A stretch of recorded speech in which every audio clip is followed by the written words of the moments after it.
Acabas de llegar después de una larga gira del viejo continente. Estuviste en Europa, en la Unión Europea, recorriendo, pero tuviste en contacto con investigadores, con científicos, con gente que está trabajando en esta materia. Sí. ¿Qué información podés aportar? ¿Qué novedades nos podés allegar? Mira, en principio, en los grupos, sobre todo partimos de grupos de veterinarios, participo en algunos grupos en Latinoamérica y he tomado contacto, sobre todo en Italia, con una institución que trabaja de esta forma. En Italia hay un Ministerio de la Salud, que tiene actividades dentro de la parte humana y de la parte veterinaria. Y en la parte veterinaria existen los llamados institutos zooprofilácticos experimentales, que están por regiones, porque sabemos que en muchos países europeos, pasa en España, pasa en Italia, hay una regionalización que no solamente tiene que ver con lo político, geográfico, sino también con gestión, ¿no? Entonces, que es interesante porque se adapta a distintas regiones. Italia es regionalmente muy diverso.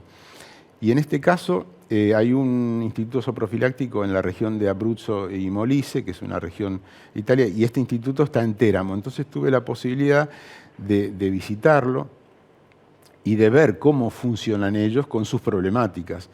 Están muy, como también ocurre en el resto de los países, el tema del enfoque de una sola salud, y lo bueno es ver también cómo se puede llevar a la práctica eso, porque no es solamente conocer o discutir entre los grupos de profesionales multidisciplinarios que conocemos cuál es la temática, sino llevar a la práctica. Entonces, a mí para eso fue bastante interesante cómo a partir de determinadas, por ejemplo, si hablamos de enfermedades animales, o sea, la zoonosis, ¿no? Enfermedades que pasan de los animales a los humanos, o las enfermedades que se transmiten por alimentos, hay distintas líneas de trabajo tomando enfermedades puntuales, como puede ser, por ejemplo, tuberculosis, pueden ser contaminaciones por bacterias, Escherichia coli y demás, y cómo esto lo trabajan.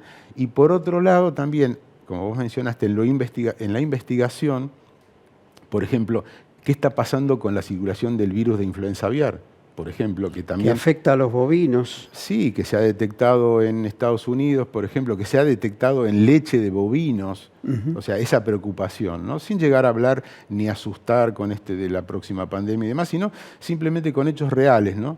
Hoy, a diferencia de muchos años atrás, hay métodos de diagnóstico, la tecnología en ese sentido ayuda muchísimo para ver qué está circulando como riesgo, y sobre todo cuando pasa, y volvemos a esto de la interacción, ¿no? Animal-humano, cuando pasa del ámbito animal y puede pasar al humano. Es decir, por ejemplo, la influenza aviar como una potencial zoonosis, como acá, recordemos el año pasado, el problema de la encefalitis equina con muertes que hubo. Bueno, todo eso, si bien da la pauta de que existe el riesgo, es también ver cómo en otros países se están manejando la situación. Porque en definitiva, la globalización, que comenzó hace muchísimos años en muchas situaciones, y el comercio de alimentos es una de ellas, y la circulación de personas también es una de ellas, bueno, es lo que hace a que a veces, y pasó con la pandemia de COVID,